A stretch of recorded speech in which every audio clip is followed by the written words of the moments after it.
Okay, well here I am on Galleywood Common this morning. I'm going to paint this lovely scene. It's lovely autumn colours in it. Building in the distance, that's the key to this one. But I'll put the paper down. Sorry, I'll put the drawing down onto the paper, and I'm now going to show you how I would treat this lovely subject. Right, now the first thing you do, I expected a bit more brightness in the sky this morning, so but having said that, it has its certain qualities, in as much as the sky is still very light against the leafing, so we need to show that. And one of them chilly autumn mornings, not frosty, but a little bit chilly, which is always nice to paint in.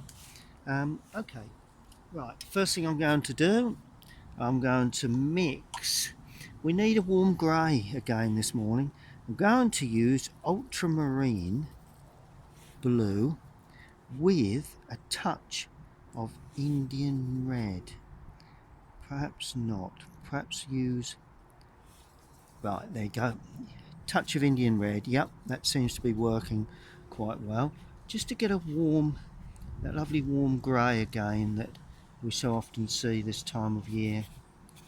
Sky needs to be left fairly light, so I'm not going to put in anything too heavy, too deep in colour, but basically trying to pick up the atmosphere, a little more red as we come down into the lower area there.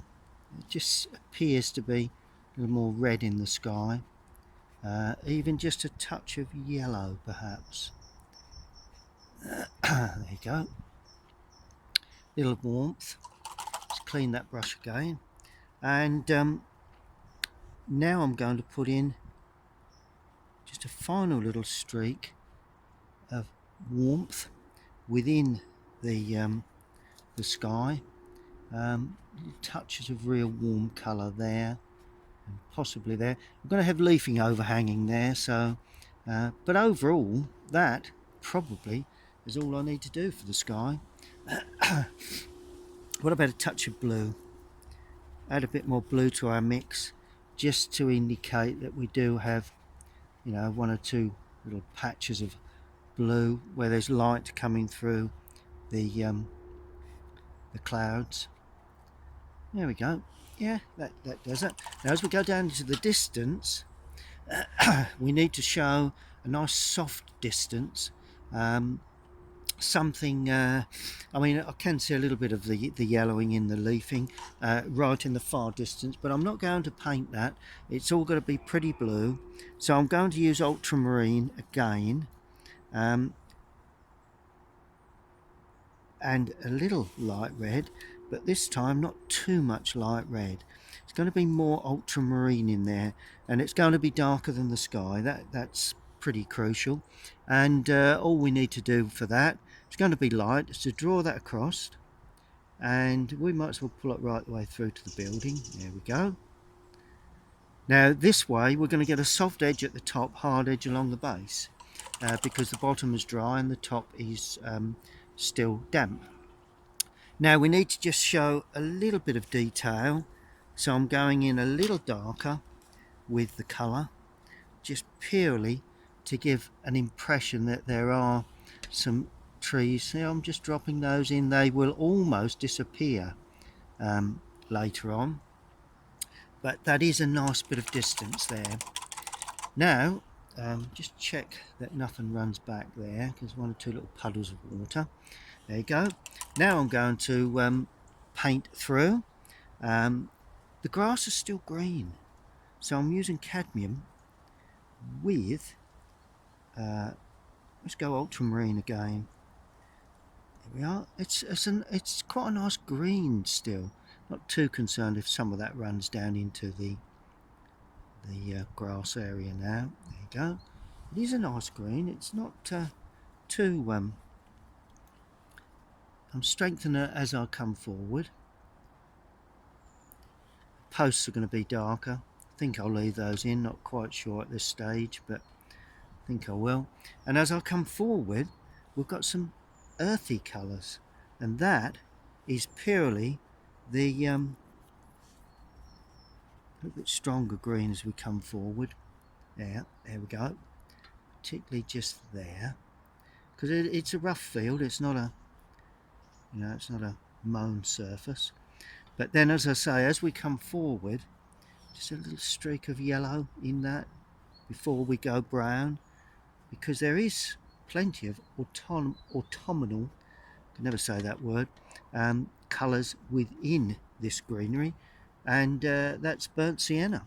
To me, autumn means burnt sienna, particularly in the foreground. I'm even putting a touch of red in there just to enhance the green and just allowing that to dry off nicely. Well, now I can put the large brush down, I think, and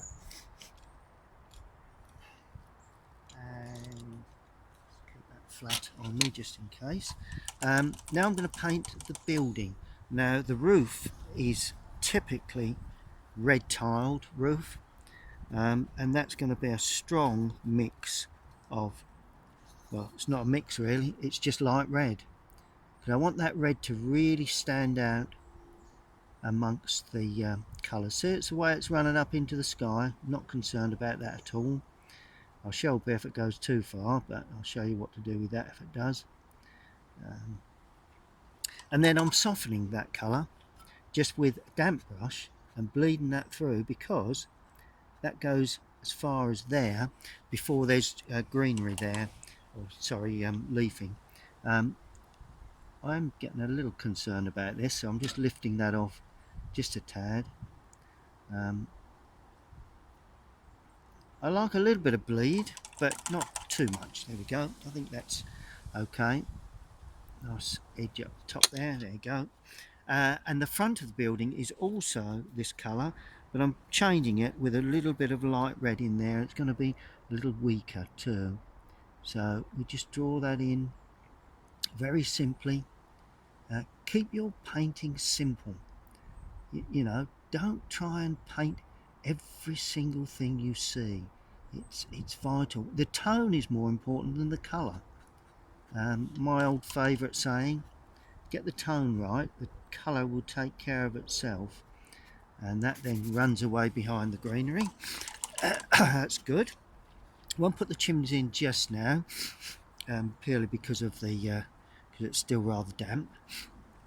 I'm just going to stroke in the impression of,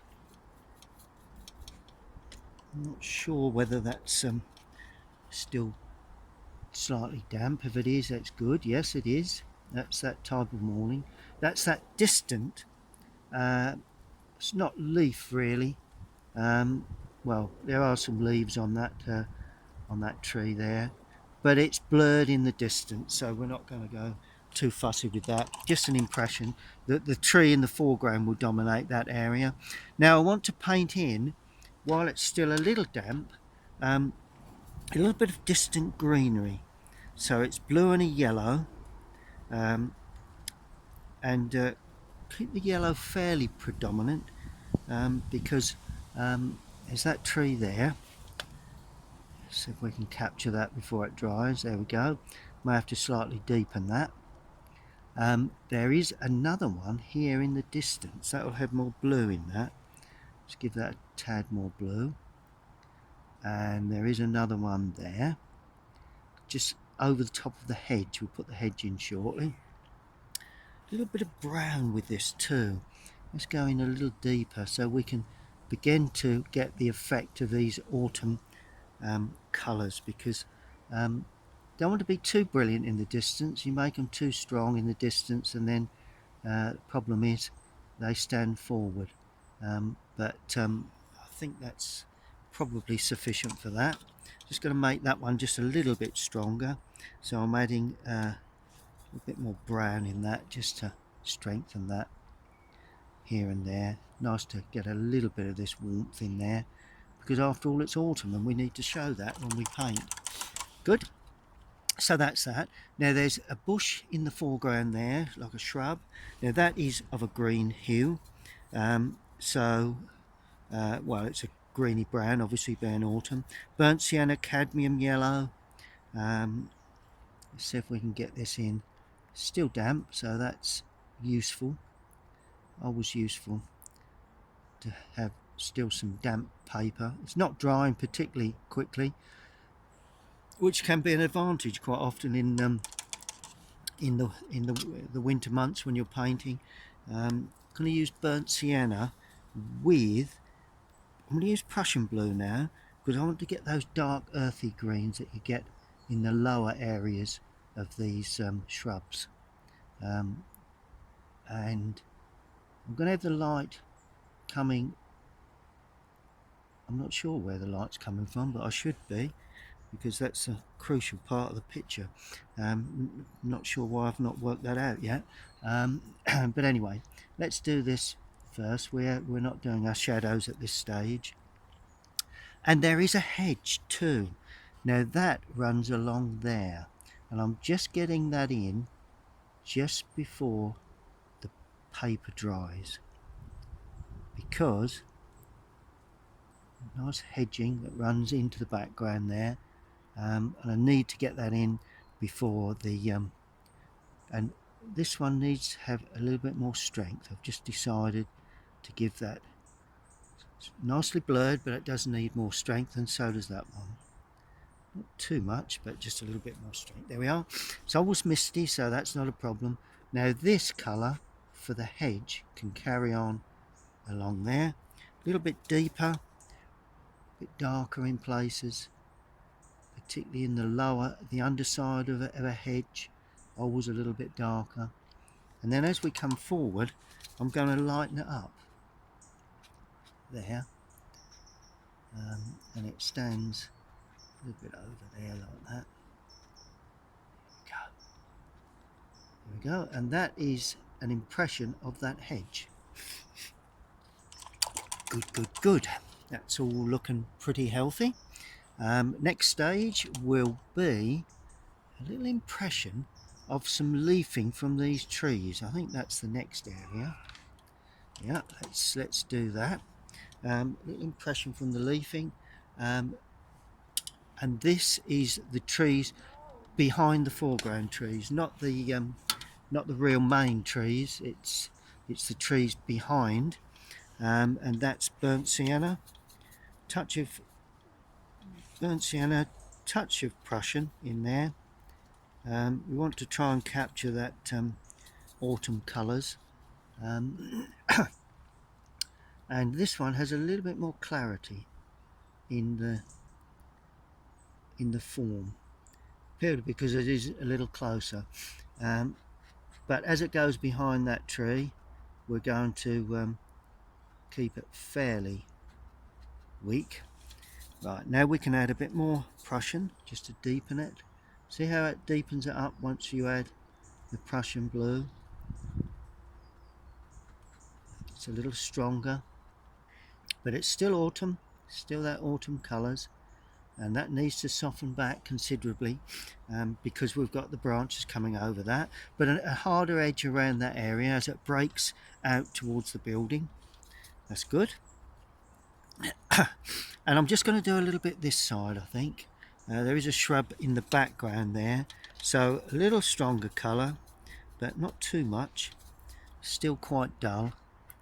And there is a shrub that just holds in that right hand side and goes up like that, and that sits in the foreground field. We need to show that. There we go. Just overhangs and goes up into the sky area. Need to be a little stronger with that now, considerably stronger, particularly there, a bit more brown. There we go, and a little bit of this overhang branches there, just to show, and some little tufts of grasses and whatever is going on there. Always nice to get those in fairly early. and same this side, maybe some hedging there that's still a little green. Want to hold that side in, want to produce something behind that large tree. That's lovely. And then as we come forward, we then paint in the shrubbery around that post, and that should go in fairly dark. Let's bring that fairly, it's breaking out, but it's still quite dark. I might move the gatepost over a touch shortly. I'm still debating all of that principle at the moment, where that gatepost will be, and it does need to be quite strong in tone, just to throw the whole thing forward. Yeah, you just have fun with these. I always keep saying about painting, it's all about having fun with the colours. Good, that's the end of that process. Just got to paint in the two chimneys. Burnt sienna, let's use burnt sienna with light red for these. Get that nicely shown. Quite dark, probably too dark, but the chimneys normally appear darker than the roofs. Not sure why. And we'll put a chimney pot on the top. Remember, there's two there, but anyway, that's just a rough idea of the chimneys. May need just to lift them just a tad, so as we're not. Oh well, there you go, smudged. There you go. Let's just lift them a tad. Just get rid of that smudging. There we go. That's nice. Yep, that's looking good. Not too much wrong with that at this stage, I don't think. Good. Right, now we can concentrate. Clean the brush. Now we can concentrate on something just a little more detail around the building. Before I look at the trees, let's have a look at the building. Ultramarine and Indian red for the glazing, but it's going to have plenty of ultramarine in there, so it is a blue. Now, how do we paint these? Well, at this distance, if you start putting in each pane of glass, unfortunately, you've got so much detail to add to the rest of the building. Alright, if it's nearer, but all I'm going to do is just scratch down like that. Just shows that there is glass there,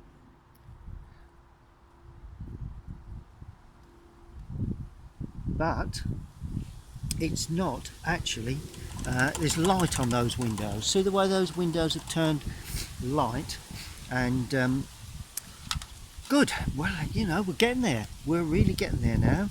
Not got too much more to do. Just going to paint in now. It's beginning to dry that distance, so just before it does, I'm going to put in a little bit of soft trunk work to this tree, and that's going to be of a bluey hue, and I'm going to add a little bit of a bluey feel to that while it's still damp. Just felt that needed that.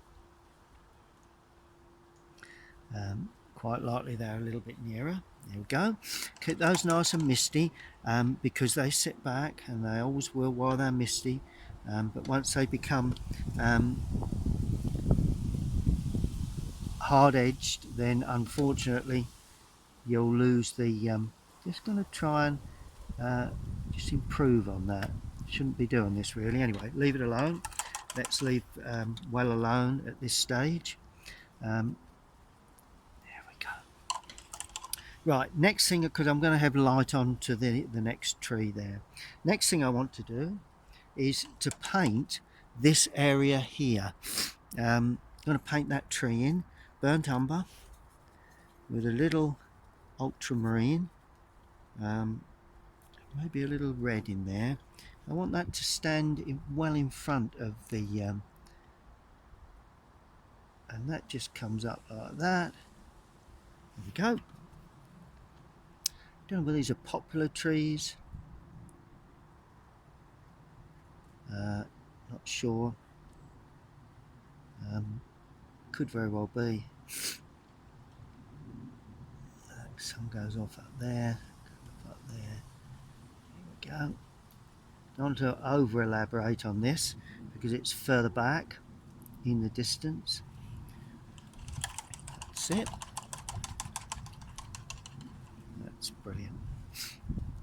Okay, next area will be to try and get a little bit of texture for some leafing coming in at the top.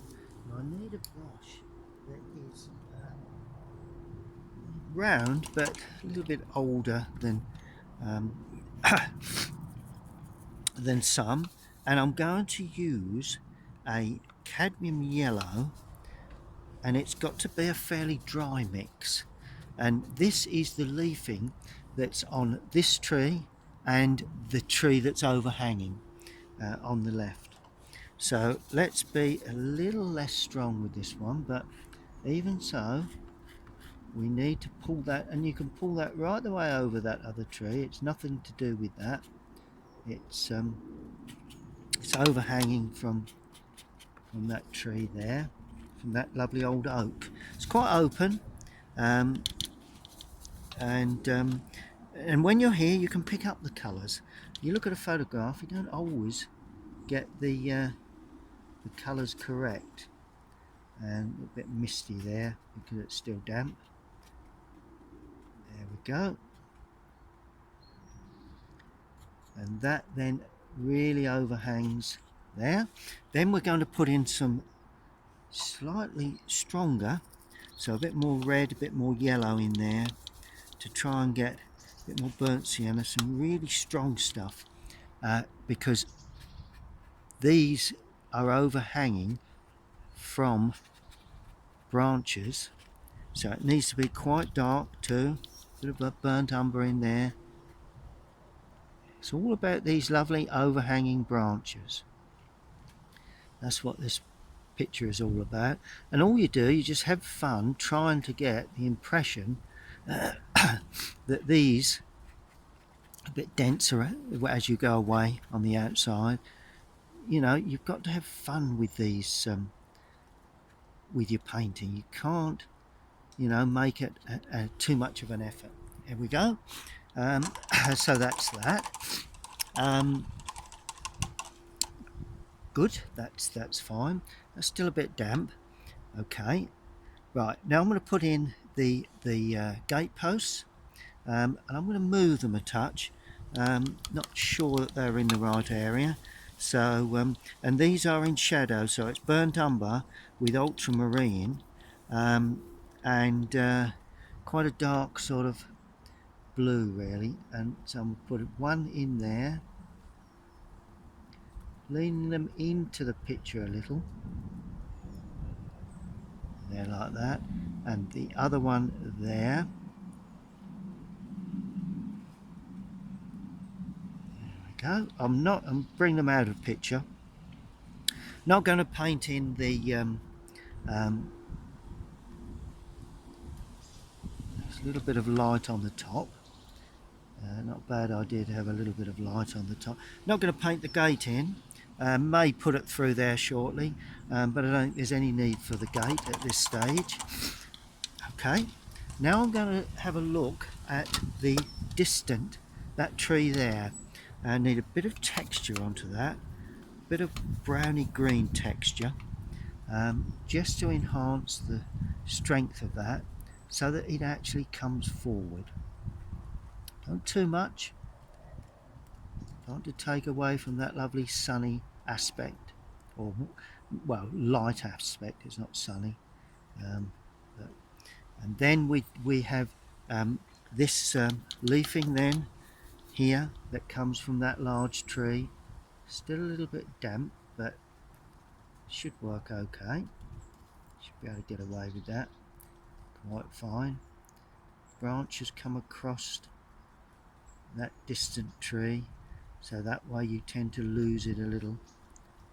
There we go. Good. It's looking good to me. Right, now we look at the trees. Use a very large rigger for this, lightly damped, and now we can use burnt umber. I'm actually going to use burnt umber with Prussian blue for these. It will help to give me that impression of a sort of like a greeny trunk, you know. Add a bit more Prussian to that, like a greeny brown trunk, and the trunk stands there like that, and it blends into the undergrowth like that. And we come up, we can see most of that trunk there like that. That's it, nice and wide. There we go. And then it breaks through and comes through there like that. Leave a gap, nice to have the odd gap or two, and then it goes right up and runs out of picture there. It's all very impressionistic, and that's what these lovely old trees should be. You know, we don't want too much detail into this, because if you do, then unfortunately you've got problems producing your the final work, really. There's branches coming out there, still nicely damp. See the way some of it's blurring, some of it's fixing. Exactly what we need. Prussian blue again. Gonna have a subtle light on this, so that Prussian blue then spreads out, and it's capturing the way the branches hang through, come away, because they're supporting that leaf work. That's what the branches are doing. Of course, you have branches that come there, that's come towards you, of course. That one comes towards us, so let's be a little stronger with that. There we go. And then it tapers and runs away into the distance. You'll have some that go down and up like that. Brilliant. That's absolutely fine. Now we come over to the left hand side and produce some branches onto this small little twiggy stuff that's just breaking out of a trunk area there, and what we got, very small twig areas here. Don't need the brush too damp for this, and these are all twiggy. Oh, there's a leaf gone on to my palette, that's nice. And of course that can then run across and be dotted around and laying over that distance, and that's the reason I misted that away, because we need to have that sort of feel in the distance. And there's just one or two little grasses coming up there, and that's why that's light. See the way I'm dropping in colour there, to give a bit of sparkle behind that tree. Two little touches there. Just going to bring this up just a little bit further with some stronger stuff in the lower area, just to give a bit more of a sense of light. And there's one or two, they're not all going the same direction, and they're all coming out from behind the gate post. This one as well, to a certain extent. There we go. And then not too much more to do to this. Burnt sienna, Prussian blue, to get a real deep dark brown green, because we have branches coming down supporting this leaf work. There we go. so that the branches are quite thick when they come into the picture, but then they quickly become less thick in size. And then finally we add the branches, the small twiggy branches, which is always a good thing to do at this stage. Always nice to achieve that that nice dark effect from that. And let's stroke a few more in, because we do need, you know, several branches, and some of them are a little on the small side. There we go.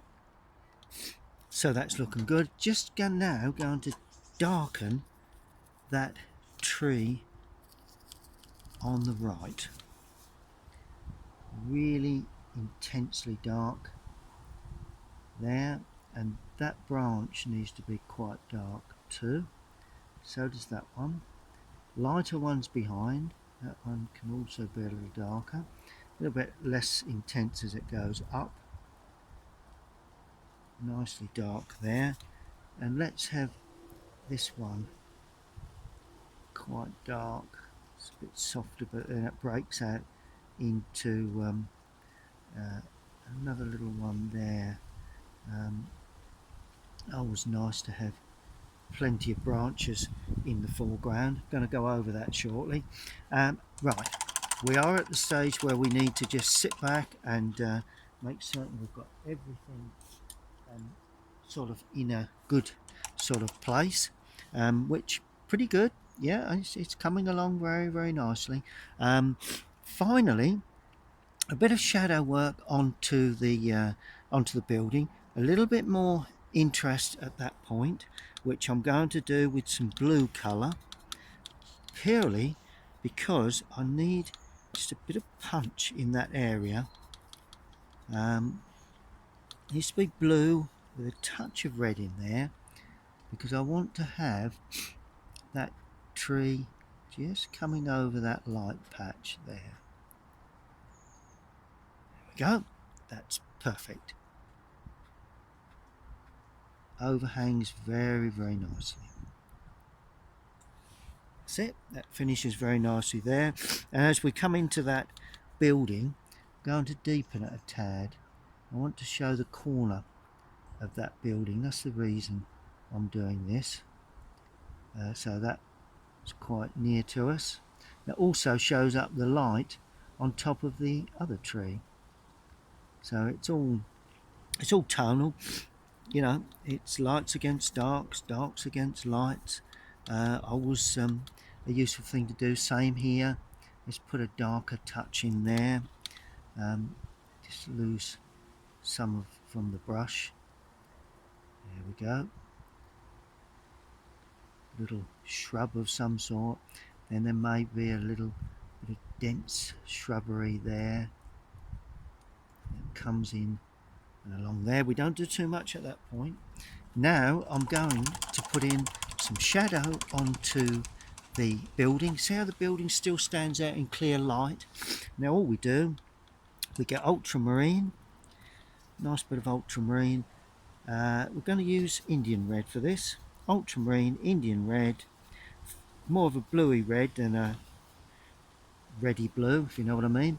And we have shadow underneath the eaves, the windows, that sinks away. We're putting, so we're having shadow from the right hand side, a little bit on the chimneys, like that, just to make them stand out. A little bit down the left hand side of the windows, because they quite likely stand away, and across the tops of the windows. And no need for any more detail than that. That gives a nice softness to that building. And now we need some really dark colour to finally finish this picture off. Prussian blue, burnt umber, two darkest browns and blues I've got in the palette. Plenty of burnt umber for this. because I need some strength into, it's more or less texture really, you know, it's just looking for texture on the undersides of some of these there, just to show up the light and the dark. You'll never see light if you haven't got dark. That's the key to any painting. If you've not got darks, then the lights will never show. And this is where I really go and have a bit of fun now. A bit darker in that top right hand corner, a little bit of darkness coming through there, holding that side as well, with a bit of misty coming through, and then we go in again with some darker stuff here, a little bit as we come there. Want to sort of mist that away really, so as we don't have anything, and just try and get a sense of texture. This is the way I work, and I do enjoy these last moments of bringing a picture together. You know, really strong tones, particularly in this lower area there. Not sure where that tree finishes, but we're not worried. And some lovely strong tones there. That's out of picture, but let's stand a few up there. And then I'm going to bring in some shadow work. And the shadow work will run across the field. Let's use a round brush for that. The round brush with ultramarine and Indian red. So we get that sort of subtle greeny, it's quite a subtle shadow this morning, and I need to show that. So there will be a subtle shadow there, and possibly there. There we go. See the way the atmosphere of the place begins to show, and we can just lightly damp that. I think we'll damp that. It's a momentous decision that, but yes, that softens that off. Oh, and I'll have another damp area there, and then I'll sweep a shadow just into that. There we go. And then just pull that across again with a damp brush. There we go. Don't want to take away too much of that, but this is all very atmospheric, and that's what we're looking to achieve. A bit darker for the posts.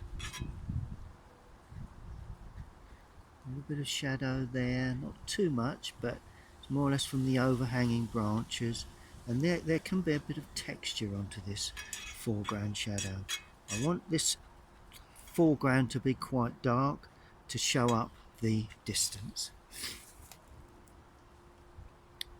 And I think may need a bit of attention when I get home, but basically I think that's come off particularly well. My old trick, just to instead of putting a mount round it, I'm going to just take the edging paper off, just to show you if I can get it off. Fingers are a bit cold this morning, which happens unfortunately when you're outside in the fields.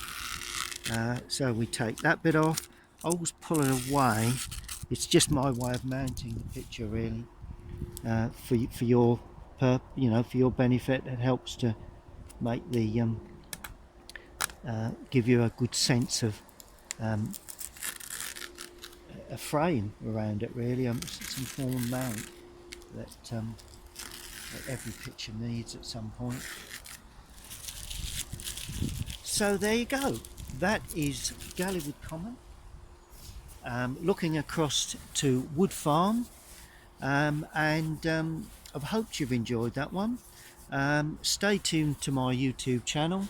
I'll just pan up and show you exactly the view that I was looking at. So that's the view, and that's what I've done with it really.